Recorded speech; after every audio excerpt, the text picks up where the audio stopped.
waaqayyo isiniif haa ta'u. Baga nagaan dhuftan immoo. Waaqayyo isin haa jajjabeessu.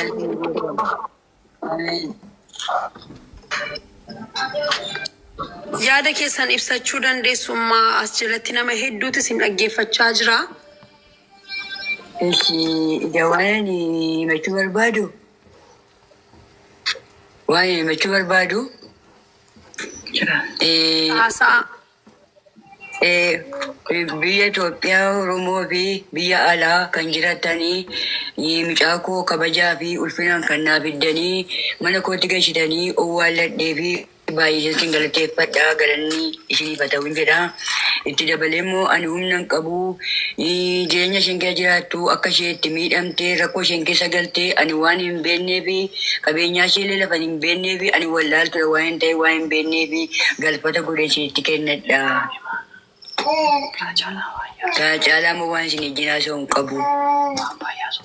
Waan baay'ees immoo isin ejjinaa ta'uu hin danda'u. Obboleessa koo harmee koo mucaa isa simbiraatii haasa'aa jirti nuu kennaati. Yaada keessan inni sirriitti isiniif haa ibsu. Isin beena gatii ta'eef isin hubannaa isin arguu keenyatti baay'ee gammanneerra. Ati nuu ibsi maqaa kee wajjin. Cuucaawwanidha. Cuucaan jedhama. Isaan walumaa galatti waan baay'ee haasa'uu hin danda'ani. Kan isaan jechuu barbaadan immoo kabajaani reeffa mucaa koo na biraan ga'u keessanii fi guddaa galatoomaa isiniin jedhanii jiru. Uummata Itoophiyaa biyya alaaf biyya keessa jirtanii guddaa galatoomaa jedhanii jiru. Itti aansee immoo waa isaan jechuu barbaadanii ani akkaataa mucaan koo kun itti goddaamte hin beeku. Ana biraa yeroo muraasa dura kan isheen nagaa ana biraa deemte. Amma immoo sababa isaa waan hin beeknee fi garaan koo nan cinne sababa isaa hin barree. Kanaa yoo isin danda'ame sababa isaa kanaa akkana deeggartanii adda naa baastanii ani humna hin qabu humna ittiin adda baafadhe humna ittiin deemee waan kana adda baafadhu hin qabu waan ta'eef imaanaan isinitti kennadhaa jechaa jiru. Haa ta'u ishee amma an biraa gaaffii natti ta'ee gaaffii dhimma mucaa koo kanaa uummanni koo naafa gaafatu yaada biraa jettanii qabda yoo jiraate yaada barbaadan ilma keessanitti madhaati inni sabatti isinii dabarsuu hin danda'a. Yaada garaa keessanitti isin dhukkubsaa jiru tokko lama jedhaati dubbatadhaa isin dhaga'aa jirraanuun.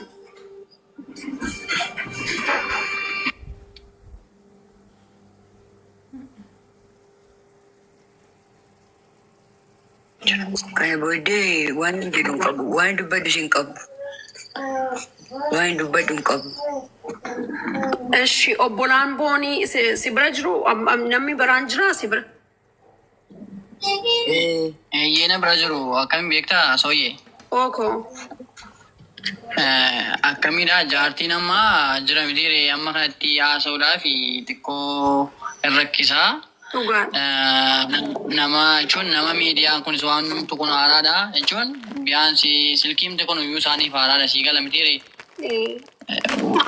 Walumaa galatti jaartiin haasaa dheeraa haasa'uu hin barbaanne qaamni dhimmi isaa laallatu immoo waan jiru kana adda naaf baasu akkaataa du'a isheetii kana adda naaf baasu ala yaadni isaanii gabaabaamatti jechuudha.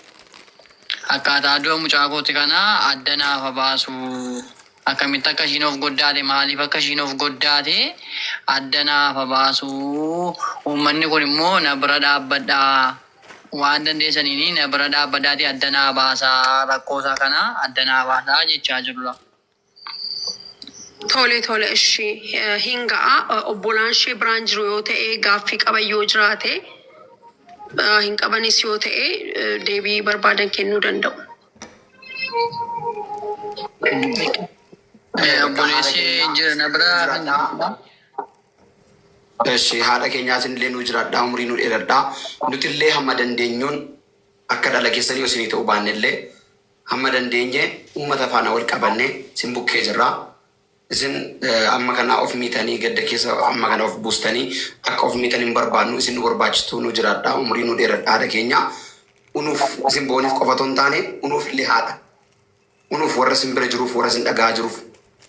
Kanaaf immoo yaada keessan waan isin barbaadan kana waan qalbii keessan keessa sin shakkisiisu uummanni kun sin bukkee dhaabbatee dhugaa barbaadaniifis wal faana isin gargaaraa.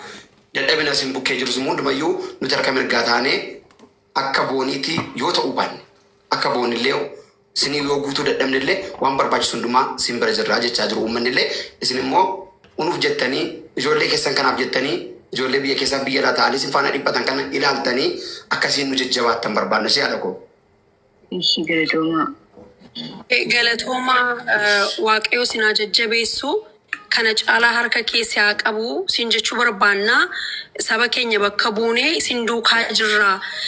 Yaadi keessan yaada xinnoo yoo ta'e iyyuu yaada waan baay'ee of keessaa qaba.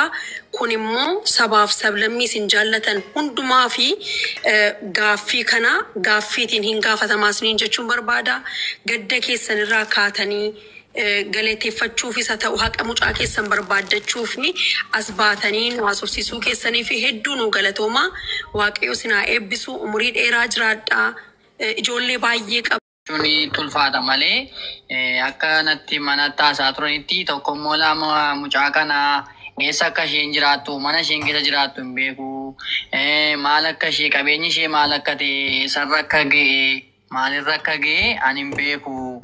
Kanaafi akka bakkeetti na jalaa hin banne dafqee mucaa kooti akka bakkeetti na jalaa hin banne jedhanii isin natti himanii turanii xiqqoo taasisuun xiqqootti cima waan ta'eef. Dhugaadha itti cimaa gadda kana keessa ta'anii sooshaal miidiyaa kanas hin beekan gatii ta'ee fi itti cimaa fuula isaanii irraan hubannaa hin dubbisamu akka kitaabaa gatii ta'ee fi atis immoo baay'ee galatoomi. Egaa akka harmeen keenya jechaa jiranitti haqa mucaa koo naa barbaada. Akkamittiin akka isheen duute mucaan koo gammadduu turte na bira turte ol deebite qabeenyas immoo horatteetti. Qabeenya ishees akka jiru hin beeku. Maal akka qabdus hin beeku. Eenyutti akka kennames maqaa eenyutiin akka jirus ani hin beeku. Kanaaf duraan dursee haqa mucaa koo naa gashaa. Waan isheen qabdus immoo naa funaanaa.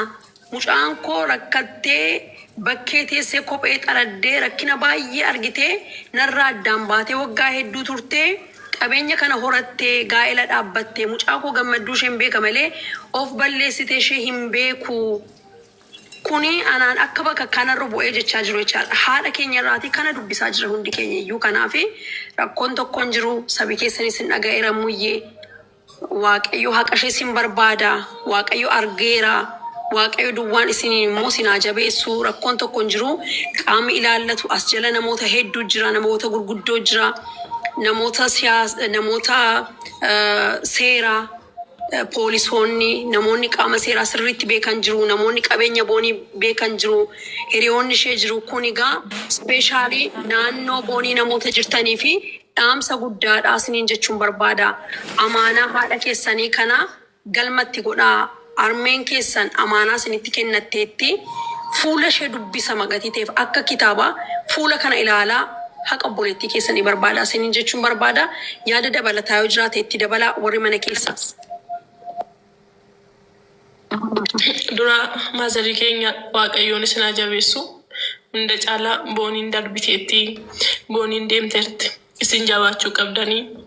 Isarraan itti aansuudhaan ijoolleen Oromoo, ijoolleen boonii jaalattan hundi keessan shamarran jechuudha. Booniin nuuf misaalee turte maazarii keenya waan qabnuun gargaaruu qabna. Yoonis isaan bira dhaabbatiin maazariin keenya akka dubbatanitti namni na gargaaru hin jiru. Booniidha kan na jiraachistu ishiin deemteerti humnallee hin qaban ilaalaa jirra. Kanaafuu hundi keessan waan qabnuun yoo namni baay'ee birrii 10 illee gargaarre yoo walitti dhufe birriin sun baay'eedha. Kanaafuu Meeron. Gidduutti waan inni haasoo barbaadu amma walumaa gala kan isaan dhufanii fi waa'ee waan biraa osoo hin taane tokko uummata kana galateeffachuufidha kan isaan dhufan. Siigalee uummata kanaanii kabajaanii reeffa mucaa koo fidanii ija kootiin awwaalna biratti ofii kootiin awwaallachuu koo fi baay'een isin galateeffadha. Itti aansee immoo haqa mucaa kooti. Mucaan koo gammadu turte waan itti badee hin jiru. Nan rakkadha jettee waan natti mattee hin jiru. Ani hin beeku sababi isheen akkas of gootee fi ani hin beeku waan ta'eef sana baruun barbaada. Haqa sana dhugaa jiru sana baruun barbaada jechaa jiru. Kanaafidha kan isaan dhufanii tokko uummata Oromoo, uummata Itoophiyaa kana galateeffachuufidha kan isaan gara miidiyaa kanatti dhufanii. Lammata immoo haqa mucaa isaanii akka barbaadamudha. Jechuun haqi mucaa koo maal akka ta'e maaf mucaan koo akkas of goote kan jedhu fidhaa kan dhufanii kanumaadha isaan xumuraniiru isaaniin geggeessina isaan waan jiru isinii. Maal akka jiru beektaa?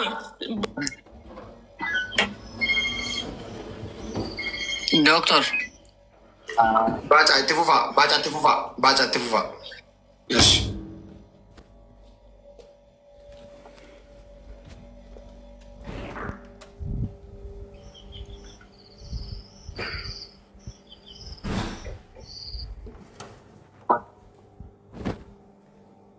Dhaga'amaa jira kan kee.